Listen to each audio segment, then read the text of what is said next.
తప్పకుండా బుద్ధి చెప్పేది వస్తుంది. ఎప్పుడు ఎన్నికలు వచ్చినా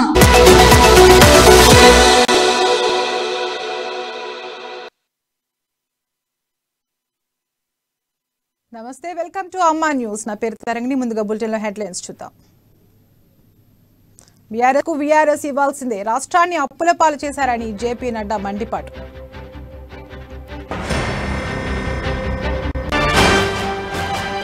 గడీల పాలనను బద్దలు కొట్టేందుకే ప్రజా సంగ్రామ యాత్ర. కేసీఆర్ కుటుంబం అన్ని స్కామ్లకు పాల్పడిందని బండి సంజయ్ ధ్వజం. భారత సైనికుల ధైర్య సాహసాలను కొనియాడిన గవర్నర్. ఆర్మీ వల్లే ప్రశాంతంగా జీవిస్తున్నామని తమిళసై స్పష్టీకరణ.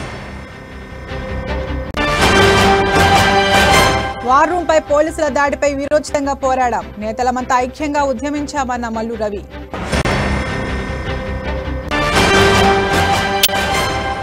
కామారెడ్డిలో రెస్క్యూ ఆపరేషన్ సక్సెస్, క్షేమంగా బయటపడ్డ బాధితుడు రాజు.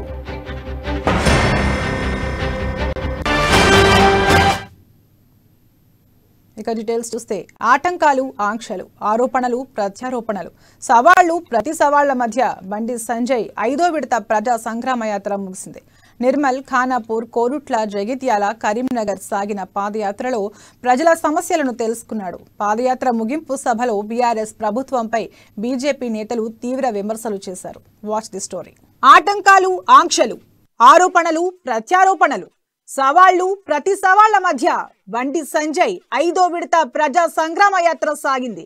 పోలీస్ కేసులు, కోర్టు చిక్కులు దాటుకుని పాదయాత్ర కొనసాగించారు తెలంగాణ బీజేపీ రథసారథి బండి సంజయ్. ప్రభుత్వ వైఫల్యాలను ఎత్తి చూపుతూ ప్రజా సమస్యలను తెలుసుకుంటూ మథోల్, నిర్మల్, ఖానాపూర్, కోరుట్ల, జగిత్యాల, కరీంనగర్ నియోజకవర్గాల మీదుగా సాగింది యాత్ర. 5వ విడత టూర్లో మంత్రి ఇంద్రకరణ్ రెడ్డిపై బండి చేసిన హాట్ కామెంట్స్ పొలిటికల్ గా హీట్ పుట్టించాయి. నిర్మల్ వేదికగా బండి, ఇంద్రకరణ్ మధ్య సవాళ్లు, ప్రతి సవాళ్లు నడిచాయి. ఎమ్మెల్సీ కవిత పైన హాట్ కామెంట్స్ చేశారు బండి సంజయ్. దాంతో ఇరువురి మధ్య డైలాగ్ వార్ నడిచింది. మైన్స్ పాకిస్తాన్ లో ఉందా, మైన్స్ బంగ్లాదేశ్ లో ఉందా, మైన్స్ ఆఫ్ఘనిస్తాన్ లో ఉందా? మైన్సాకు రావడానికి భారతీయ జనతా పార్టీ కార్యకర్తలు వీసా తీసుకొని రావనా చెప్పాలి రాష్ట్ర ముఖ్యమంత్రి. ఇప్పటికే తెలంగాణలోని 21 జిల్లాల్లో 1178 కిలోమీటర్ల మేర 4 విడతల మొత్తం 13 లోక్సభ స్థానాలు, 48 అసెంబ్లీ నియోజకవర్గాల్లో ఈ యాత్ర సాగింది. ఇప్పుడు 5వ విడత పాదయాత్రను కూడా పూర్తి చేశాడు బండి సంజయ్. 18 రోజులు సాగిన 5వ విడత పాదయాత్ర సుమారు 222 కిలోమీటర్లు సాగింది. నవంబర్ 28న ప్రారంభమైన 5వ విడత యాత్ర డిసెంబర్ 17 వరకు కొనసాగాల్సి ఉన్న 2 రోజుల ముందుగానే ముగించారు బండి సంజయ్. ముఖ్యంగా 5వ విడత పాదయాత్ర హైటెన్షన్ మధ్య ప్రారంభమైంది. భైంసాలో పాదయాత్రకి పోలీసులు అనుమతి ఇవ్వకపోవడంతో బీఆర్ఎస్, బీజేపీ మధ్య డైలాగ్ వార్ ఓ రేంజ్ లో నడిచింది. చివరకు బీజేపీ కోర్టుకు వెళ్లగా పాదయాత్రకు షరతులతో అనుమతి ఇచ్చింది. భైంసా అడెల్లి పోచమ్మ తల్లి ఆలయంలో ప్రత్యేక పూజలు చేసిన బండి సంజయ్ పాదయాత్రను ప్రారంభించారు. ఆ తర్వాత రోజే నిర్మల్ జిల్లాలో భారీ బహిరంగ సభ నిర్వహించి బీఆర్ఎస్ నేతలకు గట్టి కౌంటర్ ఇచ్చింది బీజేపీ.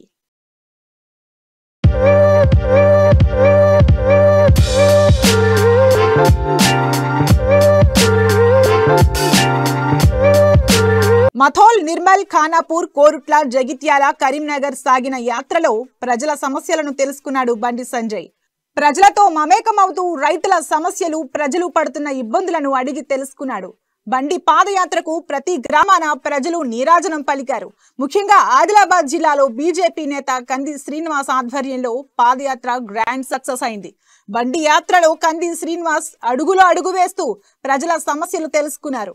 నిర్విరామంగా ప్రజా సమస్యలు ప్రసారం చేస్తూ నిత్యం ప్రజా సంగ్రామ పాదయాత్రను కవర్ చేసిన అమ్మా న్యూస్ కి తెలంగాణ బీజేపీ చీఫ్ బండి ప్రత్యేక అభినందనలు తెలిపారు. అమ్మా న్యూస్ ఛానల్ ప్రతి రోజు కూడా ఈ ప్రజా సంగ్రామ యాత్రను తెలంగాణ రాష్ట్రంలో చూపట్టే ప్రయత్నం చేస్తున్నారు. శ్రీనివాస్ రెడ్డి గారు కూడా చాలా సందర్భాల్లో ఈ యాత్రలో పాల్గొనే ప్రయత్నం చేశారు. కానీ అమ్మా న్యూస్ అధినేత శ్రీనివాస్ రెడ్డి గారికి, సిబ్బందికి అందరూ కూడా భారతీయ జనతా పార్టీ రాష్ట్ర శాఖ తరఫున ఉద్యోగ తెలియజేస్తున్నాం. మంచి స్పందన ఉంది. వాళ్ళ సమస్యలు, ప్రజలతో సమస్యలు తీసుకునే ప్రయత్నం చేస్తున్నారు. తెలంగాణలోని 5 జిల్లాల్లో 18 రోజులు 222 కిలోమీటర్లు సాగిన ఈ యాత్ర ముథోల్, నిర్మల్, ఖానాపూర్, కోరుట్ల, వేములవాడ, జగిత్యాల, చొప్పదండి, కరీంనగర్ నియోజకవర్గాలను కవర్ చేసింది. కరీంనగర్ లో ముగింపు జరిగింది. ఈ సభను బీజేపీ రాష్ట్ర నాయకత్వం చాలా ప్రతిష్టాత్మకంగా తీసుకుని గ్రాండ్ సక్సెస్ చేసింది. భారీగా జన సమీకరణ చేసి బీఆర్ఎస్ నేతలకు వణుకు పుట్టేలా చేసింది. ఈ సభకు ముఖ్య అతిథిగా వచ్చిన జేపీ నడ్డా తెలంగాణ ప్రభుత్వంపై తీవ్ర విమర్శలు చేశారు. బీఆర్ఎస్ నా టూర్ను అడ్డుకునే ప్రయత్నం చేసిందని, కేసీఆర్ కు తెలంగాణ ప్రజానీకం గుడ్ బై చెప్పే సమయం వచ్చిందని తెలిపారు. మోడీ నాయకత్వంలో అన్ని వర్గాలకు న్యాయం జరుగుతోందని, కేంద్ర కేబినెట్ లో బీసీ ఎస్సీలకు న్యాయం చేశారని తెలిపారు. बीजेपी अधिकारम बीआरएस को विश्रांति अवसरम వచ్చిందని తెలిపారు. कभी किसी ने सोचा था कि कोई आदिवासी महिला भारत की राष्ट्रपति बनेगी? कभी सोचा था कि कोई दलित भारत का राष्ट्रपति बनेगा?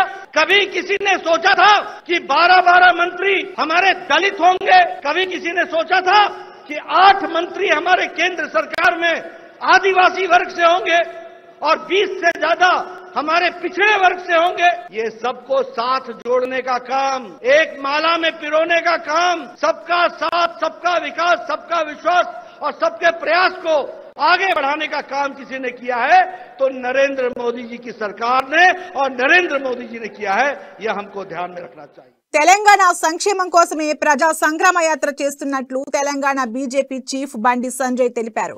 తెలంగాణను పవిత్రం చేయాలని కేంద్ర నాయకత్వం సూచనతోనే పాదయాత్ర చేస్తున్నట్లు తెలిపారు.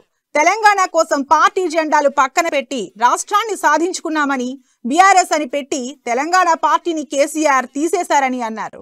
తెలంగాణ పదం తీసేసి ప్రజలతో కేసీఆర్ బంధం తెంచుకున్నారని, డ్రగ్స్ లిక్కర్ దందాలను కేసీఆర్ చేస్తున్నారని మండిపడ్డారు.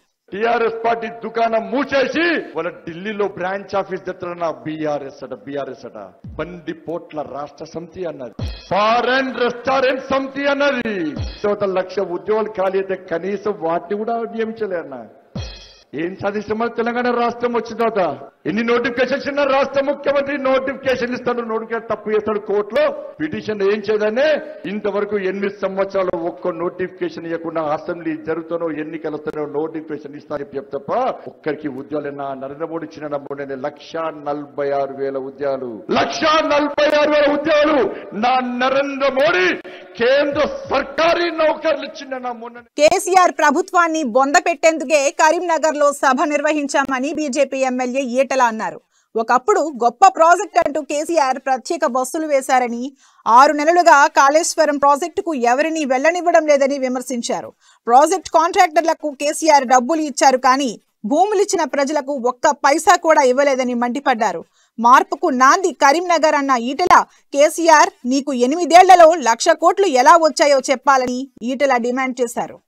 కేసీఆర్ అతి తక్కువ కాలంలో 8 సంవత్సరాల కాలంలోనే నేను అడుగుతున్న కేసీఆర్ గారిని అటుకులు బుక్కి ఉపవాసం ఉండి నీళ్లు తాగిన ఉద్యమ నాయకుడు అంటావు కదా, మరి 8 సంవత్సరాల కాలంలోనే 1,00,000 కోట్ల రూపాయల డబ్బు ఎవడి సొమ్ము ఎక్కడి నుంచి వచ్చిందో చెప్పగలమని చెప్పడుతున్నా. ఆనాడు చెప్పిన మాట ఏంటి? నాకున్న కమిట్మెంట్, నాకున్న యావా వేరే వాళ్ళకుంటుందా అని చెప్పినావు. కానీ వాళ్ళు అర్థమైపోయింది నీకు యావా డబ్బు మీద ఉన్న తప్ప, నీకు యావా నీ కుటుంబం మీద ఉన్న తప్ప తెలంగాణ మీద లేదనడానికి సజీవ సాక్ష్యం 8 సంవత్సరాల కాలంలోనే తెలంగాణ ప్రజలందరూ కూడా ఇలా నేను ఎప్పుడు ఎన్నికలు వస్తాయా వంద పెడదామని చెప్పి ఎదురుతుంది సజీవ సాక్ష్యం. ఇక రాష్ట్ర ప్రభుత్వం ఎన్ని ఇబ్బందులకు గురి చేసినా భైంసాలో సంగ్రామ యాత్ర నిర్వహించామని ఎంపీ సోయం బాపురావు అన్నారు. తెలంగాణ బీజేపీ సంగ్రామ యాత్రను ప్రధాని మోడీ సైతం మెచ్చుకున్నారని ఎంపీ సోయం బాపురావు అన్నారు. తెలంగాణలో తొండి ప్రభుత్వం పోయి బండి ప్రభుత్వం రావాలని అన్నారు. ఈ మూర్ఖుడు ఈ రాష్ట్ర ముఖ్యమంత్రి నా గడ్డ అన్నాడు, కానీ మీ నాయకుడు బండి సంజయ్ కుమార్ గారు నీ అడ్డా కాదు కరీంనగర్ నా అడ్డా అని చెప్పడం జరిగింది. కాబట్టి మీరు బండి సంజయ్ ఇవాళ కరీంనగరే కాదు కేసీఆర్ నువ్వు తెలంగాణని అడ్డా అనుకున్నావు కదా, రాబోయే రోజులలో తప్పనిసరిగా బండి సంజయ్ తెలంగాణ అడ్డగా మారుతారని కూడా ఈ సందర్భంగా తెలియజేయడం జరుగుతోంది. టీఆర్ఎస్ పార్టీని ప్రజలు అంతం చేశారని, రోజు రోజుకు బీఆర్ఎస్ పార్టీ దిగజారుతోందని ఎంపీ అరవింద్ అన్నారు. వచ్చే ఎన్నికల్లో బీజేపీకి పట్టం కడుతున్నారని అర్థమవుతోంది. కాంగ్రెస్ కార్యకర్తలకు సోయి వచ్చింది కానీ నాయకులకు రాలేదని విమర్శించారు. తెలంగాణలో కాంగ్రెస్ లో సీటు ఎవరికి ఇవ్వాలో కేసీఆర్ నిర్ణయిస్తారని, కాంగ్రెస్ నాయకులు ఆలోచించి మంచి నిర్ణయం తీసుకోవాలని హితవు పలికారు. నిజామాబాద్ ఎంపీ ఎన్నికల్లో కవిత నాతో పోటీ పడాలని ఎంపీ అరవింద్ సవాల్ విసిరారు. ఈ మధ్య నా ఇంటి మీద గూండాలను పంపింది. ఎవరు పంపిర్రు? లిక్కర్. ఈమె ఒక కామెడియన్ గా మిగిలిపోయింది. మళ్ళా మొన్నటిదాకా నన్ను వేటాడి నేను ఏడ నిలబడి ఓడిస్తా అన్నది కదా. మళ్ళా నిన్ననో మొన్ననో మా అయ్య ఏడ నిలబెడితే ఆడ నిలుచుంటా అంటుంది. నా మీద కవిత నిలబడాలనా లేదా? చెప్పింది కదా, వేటాడి పొడిచి అని చేస్తానే కదా. నిలబడాలనా లేదా? నిలబడాలే కదా.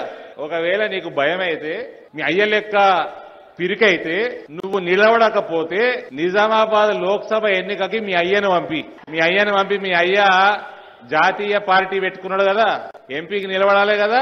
కరీంనగర్ లో ఒకసారి అయిపోయింది, 2 సార్లు అయినట్టుంది. కరీంనగర్, పాలమూరు అయిపోయింది, ఇక ఇందూరుకి రమ్మను. సికింద్రాబాద్ లోని military college of electronics and mechanical engineering స్నాతకోత్సవంలో గవర్నర్ తమిళసై సౌందరరాజన్ పాల్గొన్నారు. శిక్షణ పూర్తి చేసుకున్న 36 మందికి ధృవీకరణ పత్రాలు అందజేసి శుభాకాంక్షలు తెలిపారు. భారత సైనికుల ధైర్య సాహసాలు, సేవలు ఎనలేనివని కొనియాడారు. చైనా చేస్తున్న కవ్వింపు చర్యలకు భారత్ సైన్యం గట్టిగా బదులిచ్చిందన్నారు. మనమంతా ప్రశాంతంగా జీవనం సాగిస్తున్నామంటే అందుకు మన సైనికులే కారణమన్నారు.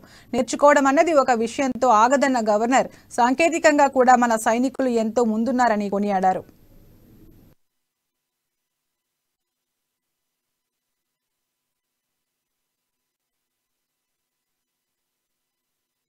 General J.S. Dhanji, Commandant MCEME and Colonel Commandant of the Corps of EME. Officers, distinguished guests, friends from the media, instructors, parents and graduating officers of the degree engineering course serial number 103 and technical entry scheme courses serial number 38. I wish you all. Let me begin with my best wishes and heartiest congratulations to all of you on this auspicious convocation. As the first citizen of the state and on behalf of the people of Telangana state, let me express my gratitude and salute to the military officers and the personnel for their services and sacrifice. Just because of your valor and sacrifices at the frontiers, we are safe.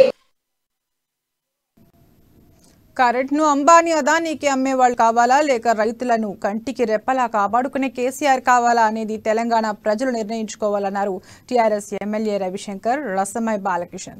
రైతులకు BRS అండగా ఉంటుందన్నారు. రైతుకి BRS చాలా సంబంధాలు ఉన్నాయన్నారు. Current లేక రైతులు ఎన్నో ఇబ్బందులు పడ్డారని చెప్పారు. దేశంలోనే ఎక్కడా లేని విధంగా రైతులకు 24 గంటల కరెంట్ ఇస్తున్న రాష్ట్రం తెలంగాణ అని రసమై బాలకిషన్ చెప్పారు. కరెంట్ ఎప్పుడు వస్తుందో తెలియదు, కరెంట్ ఎప్పుడు పోతుందో తెలియదు. మోటార్లు గాలిపోతుంటే స్టార్ట్ కరెంట్ బిల్లులో దించమన్నందుకు 4 రైతులను కాల్చి చంపినటువంటి ఆ రోజు, అదే రోజు ఎద్ది ఏడ్చిన చోట వ్యవసాయం నిలదు, రైతు ఏడ్చిన చోట రాజ్యం నిలవదు.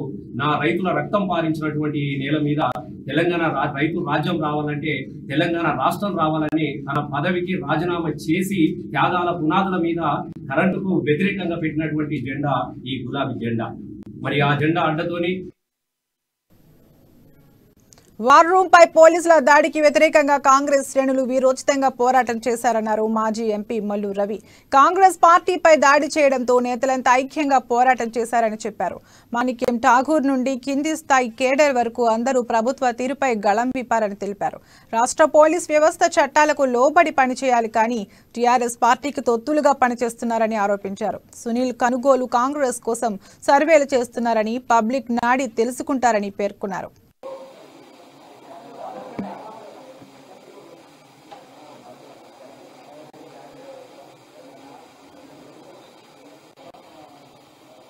National youth Congress general secretary Rohan Reddy గారు కొత్తగా ఏర్పడినటువంటి ఖైరతాబాద్ జిల్లాకి అధ్యక్షులుగా వచ్చారు. అదే రకంగా హైదరాబాద్ జిల్లాకి అధ్యక్షులుగా సమీరుల్లా గారు వచ్చారు. మేము ఈ ప్రెస్ మీట్ లో ఇంతవరకు ఉన్నాము. Number 1. Number 2, Congress party war room మీద పోలీసుల దాడిని ప్రతి కాంగ్రెస్ నాయకుడు, ప్రతి కాంగ్రెస్ క్యాడర్, గ్రామ స్థాయి నుంచి హైదరాబాద్ వరకు ఉన్న కాంగ్రెస్ నాయకులంతా ఈ పోలీసుల దాడి కాంగ్రెస్ పార్టీ వార్ రూమ్ మీద జరిగితే అది మా మీదనే జరిగిందనే విధంగా రెస్పాండ్ అయ్యి చాలా మంది నాయకులు అరెస్ట్ అయ్యి మరి పోలీస్ స్టేషన్ లో నిన్న సాయంత్రం దాకా ఉన్నారు. చాలా మంది ముఖ్యమంత్రి కేసీఆర్ గారి దిష్టి బొమ్మను కూడా మండల స్థాయి నుంచి రాష్ట్ర స్థాయి వరకు గాంధీ భవన్ లో కూడా కాల్చినటువంటి కాంగ్రెస్ పార్టీ కార్యకర్తలు, నాయకులు, సపోర్టర్స్ అందరికి కూడా కాంగ్రెస్ పార్టీ సంపూర్ణ ధన్యవాదాలు తెలియజేస్తున్నాను.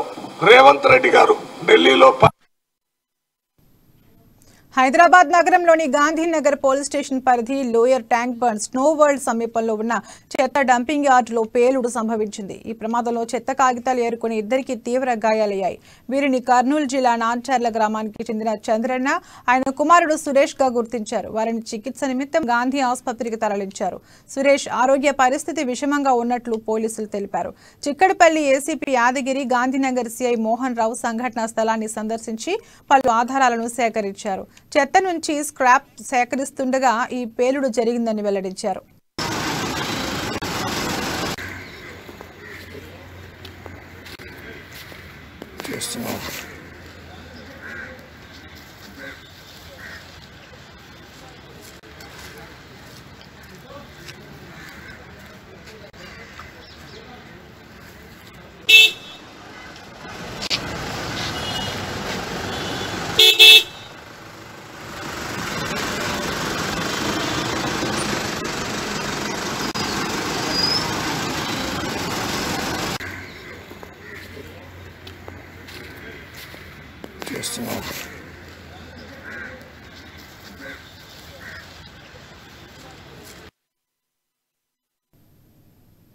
ఎస్ఎఫ్ఐ అఖిల భారత 17వ మహాసభలు ఉస్మానియా యూనివర్సిటీ ఠాకూర్ ఆడిటోరియంలో 3 రోజులు కొనసాగాయి. ఈ కార్యక్రమంలో డెలిగేట్స్, జాతీయ స్థాయి నాయకులు, మేధావులు పాల్గొన్నారు. ఈ సందర్భంగా మొదటిసారి తెలంగాణలో ఆల్ ఇండియా కాన్ఫరెన్స్ జరగడం సంతోషకరమన్నారు. కాశ్మీర్లో ఆర్టికల్ 370 చట్టం రద్దు చేసిన అప్పటి నుండి విద్యార్థుల హక్కులను బీజేపీ ప్రభుత్వం కాలరాస్తుందన్నారు. ఇంటర్నెట్ సదుపాయాలు తొలగించారని మండిపడ్డారు. గుజరాత్లో బీజేపీ ప్రభుత్వం వచ్చినప్పటి నుండి లెఫ్ట్ సంఘాలు హరాస్మెంట్ కి గురవుతున్నాయని ఆరోపించారు. ఎస్ఎఫ్ఐ రానున్న రోజుల్లో జాతీయ విద్యారంగంలో బీజేపీ ప్రభుత్వానికి వ్యతిరేకంగా పోరాడుతుందని హెచ్చరించారు. कार्यक्रम का परमिशन नहीं मिलता है। इवन हमने जो ऑल इंडिया जत्था का कार्यक्रम किया था, जो मास गैदरिंग किया था, उसमें भी हमको परमिशन नहीं था। विदाउट परमिशन हमने वो कार्यक्रम किया था। तो ये जो सरकार है, अगर गुजरात में कुछ प्रोटेस्ट होगा तो उसका असर पूरे देश पे होगा। इसके लिए वो लोग नहीं चाहते हैं कि किसी भी प्रकार का प्रोटेस्ट, किसी भी प्रकार का विरोध प्रदर्शन गुजरात में हो। इसके लिए हमको लगातार दबाता रहता है। लेकिन SFI के जो भी कॉमरेड्स हैं, हम जो सब साथ में थोड़े हैं लेकिन आगे काम कर रहे हैं। और वहाँ का जो मेन हमारा जो स्लोगन है, स्टडी एंड स्ट्रगल, और जो अभ्यास और संघर्ष, और दूसरा भी है कि शिक्षण बचाओ, कि हमको शिक्षण को भी बचाना है। ये जो सरकार लगातार शिक्षण को ख़त्म कर रहा है, NEP के नाम पे रोजगार ख़त्म कर रहा है, अग्निपथ के नाम पे, तो उसके साथ हमको आगे लड़ाई आगे करनी। ఏజీఐ గ్రీన్ ప్యాక్ లిమిటెడ్ ఆధ్వర్యంలో రైతులకు ప్రయోజనం చేకూర్చే విధంగా పండ్ల మొక్కల పంపిణీ చేస్తున్నామని ఆ సంస్థ సీనియర్ వైస్ ప్రెసిడెంట్ గోవిందరాయ్ తెలిపారు. యాదాద్రి భువనగిరి జిల్లా భువనగిరి మండలంలోని తుకాపురం, అన్నాజపురం గ్రామంలో ఏజీఐ గ్రీన్ ప్యాక్ లిమిటెడ్ ఆధ్వర్యంలో ఏర్పాటు చేసిన పండ్ల మొక్కల పంపిణీ చేశారు. CSR ప్రాజెక్టు క్రింద నల్గొండ కృషి విజ్ఞాన కేంద్రం సహకారంతో ఈ కార్యక్రమం మొదలుపెట్టడం సంతోషకరంగా ఉందని తెలిపారు గోవిందరాయ్. రైతులందరూ పండ్ల తోటల పెంపకానికి ప్రాధాన్యం ఇవ్వాలని ఆయన కోరారు.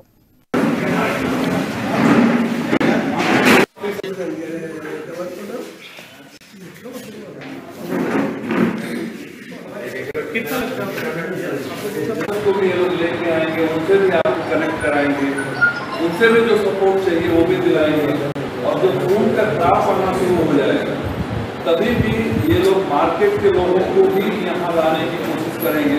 क्योंकि अभी कोई 2 एकड़ करता है, कोई 5 एकड़ करता है, कोई 1 एकड़ करता है, मार्केट में उसको ले जाकर बेचना पड़ता है। लेकिन अगर 100 एकड़ है, 200 एकड़ है, तो मार्केट को भी यहाँ आना पड़ेगा, जो महाराष्ट्र में चल रहा है। औरंगाबाद वगैरह एरिया में अगर देखते हैं तो वहाँ पे मास बेसिस पे प्लांटेशन हो रहा है और वहाँ पे मार्केट जाता है, क्योंकि ट्रक ट्रक मटीरियल मिल रहा है, उसको भी ఖమ్మం జిల్లా ప్రభుత్వ పాఠశాలలో జరుగుతున్న మన ఊరు మనబడి అభివృద్ధి పనులను అధికారులు త్వరితగతిన పూర్తి చేయాలని జిల్లా కలెక్టర్ గౌతమ్ ఆదేశించారు. కొణిజర్ల మండలం పెదగోపర్తి గ్రామంలోని జిల్లా పరిషత్ ఉన్నత పాఠశాలలో కంప్యూటర్ ల్యాబ్ ను జిల్లా కలెక్టర్ ప్రారంభించారు. ఈ సందర్భంగా పాఠశాలలో జరుగుతున్న మన ఊరు మనబడి పనులను ఆయన పరిశీలించారు. పాఠశాలలో మధ్యాహ్నం భోజనాన్ని పరిశీలించి విపి గౌతమ్ విద్యార్థులతో కలిసి భోజనం చేశారు.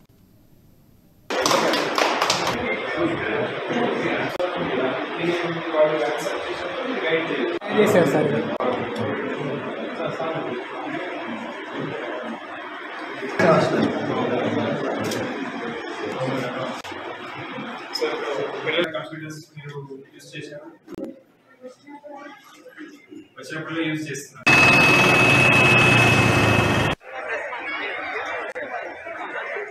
మీకు పనులు వచ్చినాయి ఇప్పుడు మన పైకి రోజుకోదాం. ఖమ్మం జిల్లా నేలకొండపల్లి సామాజిక ఆరోగ్య కేంద్రంలో సరిపడా డాక్టర్లను నియమించి అందుబాటులో ఉండేట్లు చర్యలు తీసుకోవాలని కాంగ్రెస్ నేతలు డిమాండ్ చేశారు. అంబులెన్స్ సౌకర్యాన్ని పునరుద్ధరించాలని కాంగ్రెస్ పార్టీ ఆధ్వర్యంలో ప్రధాన కూడలిలో ఆందోళన చేశారు. ఆసుపత్రిలో 8 మంది డాక్టర్లు ఉండాలి, కానీ కేవలం ఒకరు మాత్రమే ఉన్నారని చెప్పారు. మిగతా సిబ్బందిని కూడా నియమించాలని కాంగ్రెస్ నేతలు డిమాండ్ చేశారు.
ఇసుక అక్రమ రవాణా కారణంగా ధ్వంసమైన ఆకేరువాగు ఆయకట్టు గేటును పునర్నిర్మించాలన్న ప్రజల ఫిర్యాదుపై మహబూబాబాద్ జిల్లా కలెక్టర్ శశాంక్ స్పందించారు. ఆయకట్టు గేటును పునర్నిర్మించాలని రైతులు జిల్లా కలెక్టర్కు ఫిర్యాదు చేశారు. దీంతో కలెక్టర్ ఇరిగేషన్ అధికారులను ఆయకట్టు గేటును పరిశీలించాలని ఆదేశించారు. ఈ మేరకు ఇరిగేషన్ శాఖ అధికారులు కొమ్మలవంచ గ్రామానికి వచ్చేసి ఆయకట్టును పరిశీలించారు.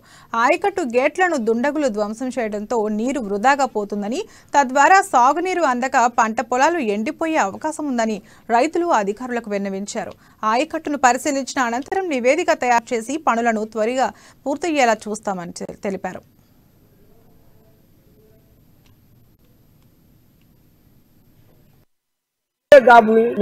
గ్రామం మదంతుర్తి అయ్యావుల వెంకటమల్లు. నేను ఈ ఆన్కట్టు 1904లో కట్టిన 100 కోట్లు కట్టి ఆ ప్రభుత్వం ఈ ప్రభుత్వంలో తలుపులు రిపేరు చేయలేక ఒక రావణగూడెం, పార్కం, జయపురం, కంసర్దెపల్లె, మునియలేడు, మదంతుర్తి 6 ఊర్లకు కట్టిన ఆన్కట్టు కనీసం కేవలం తలుపులు కనుక తొక్కకుండా నీళ్లు పైనుంచి వస్తాయి, కింద నుంచి పోతాయి. రైతుల కోసం కట్టిన కట్టు 100 కోట్లు పెట్టి 1 లక్ష 2 లక్షలు పెట్టి నీళ్లు పోకుండా కంట్రోల్ చేసే కార్యక్రమం ఎవరు చేతలేరు.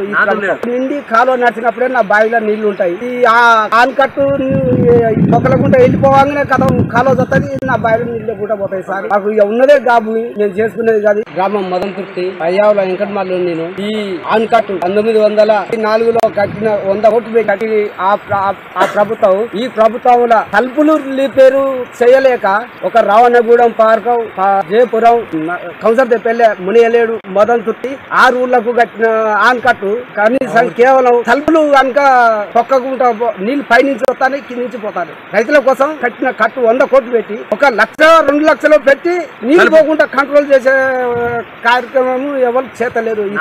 నిండి కాలువ నడిచినప్పుడే నా బావిలో నీళ్లు ఉంటాయి. ఈ ఆన్కట్టు తొక్కలకుండా వెళ్ళిపోవాలనే కథ కాలువ వస్తుంది, నా బావిలో నీళ్లు కూడా పోతాయి. సార్ నాకు ఇక ఉన్నదే గాబు, నేను చేసుకునేది కాదు. గ్రామం మదంతుర్తి అయ్యావుల వెంకటమల్లు. వెంకటమల్లు నేను ఈ ఆన్కట్టు 1904లో కట్టిన 100 కోట్లు కట్టి ఆ ప్రభుత్వం ఈ ప్రభుత్వంలో తలుపులు రిపేరు చేయలేక ఒక రావణగూడెం పార్కం జయపురం కంసర్పల్లె మునియలేడు మదన్ తుర్తి 6 ఊర్లకు కట్టిన ఆన్కట్టు కనీసం కేవలం తలుపులు కనుక తొక్కకుండా నీళ్లు పైనుంచి వస్తాయి కింద నుంచి పోతారు. రైతుల కోసం కట్టిన కట్టు 100 కోట్లు పెట్టి 1 లక్ష 2 లక్షలు పెట్టి నీళ్లు పోకుండా కంట్రోల్ చేసే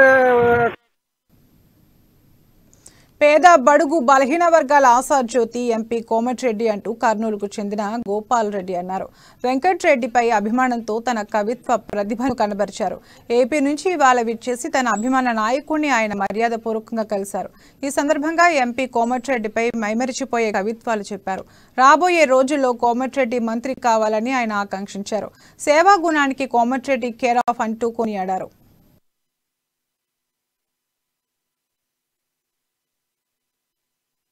పేద బడుగు బలహీన వర్గాల ఆశాజ్యోతి ఆశాకిరణం ఆపాద్ బాంధవుడుగా వెలిసి నిరంతర శ్రామికుడు నిలువెత్తున నీరాజనాలు పలికే జననేత కోమటిరెడ్డి వెంకటరెడ్డి అన్న చూడాలనే తపన ఆరాటంతో నేను కర్నూలు జిల్లా గోపాల్ రెడ్డి ఇక్కడ కోమటిరెడ్డి వెంకటరెడ్డి పెద్దాయనను కలవడానికి వచ్చాను. మనిషై పుట్టినవాడు కారాదు మట్టి బొమ్మ, పట్టుదలే ఉంటే కాగలడు మరో బ్రహ్మ అన్న దానికి నిదర్శనమే ఈ కోమటిరెడ్డి వెంకటరెడ్డి గారు. కర్ణాటకలో చేశాడు సినీ యాక్టర్ పునీత్ అని, కానీ ఆయన బతికున్నంత ఆయన చేసిండే సేవలు ఎవరికి తెలియదు. ఆయన చనిపోయిన తర్వాత జనాలు నీరాజనాలు పలికినారు. ఆయన సేవల గురించి ఆయన సమాధులు పోయి ఇప్పటికి కూడా మొక్కుతారు. పేద బడుగు బలహీన వర్గాల ఆశాజ్యోతి ఆశాకిరణం ఆపాద్ బాంధవుడుగా వెలిసి నిరంతర శ్రామికుడు నిలువెత్తున నీరాజనాలు పలికే జననేత కోమటిరెడ్డి వెంకటరెడ్డి అన్న చూడాలనే తపన ఆరాటంతో నేను కర్నూలు జిల్లా గోపాల్ రెడ్డి ఇక్కడ కోమటిరెడ్డి వెంకటరెడ్డి పెద్దాయనను కలవడానికి వచ్చాను. నకిలీ విద్యా ద్రోపతాలు తయారు చేస్తున్న అంతర్రాష్ట్ర ముఠాను సౌత్ జోన్ టాస్క్ ఫోర్స్ పోలీసులు పట్టుకున్నారు. దాదాపు 13 యూనివర్సిటీలకు చెందిన 140 సర్టిఫికేట్స్ స్వాధీనం చేసుకున్నారు. ఈ కేసుకు సంబంధించి పూర్తి వివరాలు Basheerbagh central zone DCP Rajesh వెల్లడించారు. ఇప్పటికే 30 మందికి ఫేక్ సర్టిఫికెట్లు ఇష్యూ చేశారని తెలిపారు. 4 ముఠా సభ్యులను అరెస్ట్ చేశామని, మరో 2 నిందితులు పరారయ్యారని చెప్పారు. ఎవరు ఇలాంటి నకిలీ సర్టిఫికెట్లకు ప్రలోభపడవద్దని సూచించారు.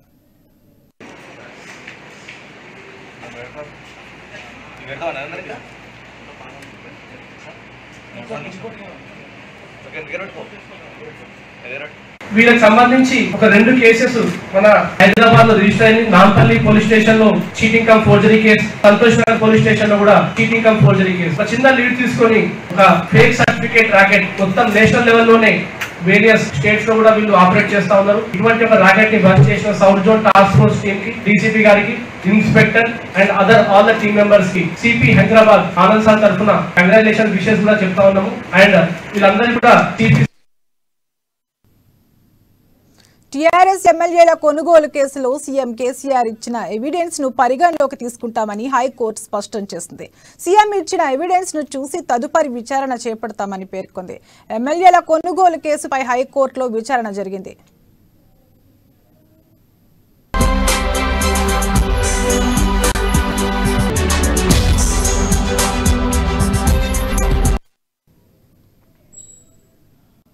ఫామ్ హౌస్ కేసు వీడియోలు, ఆడియోలు దర్యాప్తు దశలోనే లీక్ అవడంపై పిటిషనర్లు అభ్యంతరం వ్యక్తం చేశారు. హై ప్రొఫైల్ కేసులో దర్యాప్తు మధ్యలోనే ఆధారాలు ఎలా బయటకు వెళ్లాయని అడిగారు. సిట్ దర్యాప్తు సక్రమంగా లేదని పిటిషనర్లు కోర్టుకు విన్నవించారు.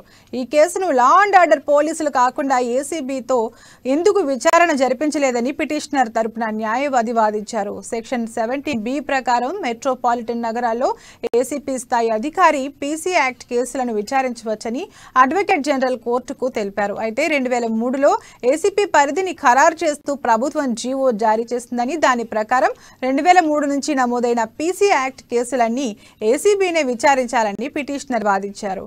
అన్ని అభ్యంతరాలను పరిగణలోకి తీసుకుని రేపు తుది వాదనలు వింటామని హైకోర్టు స్పష్టం చేసింది.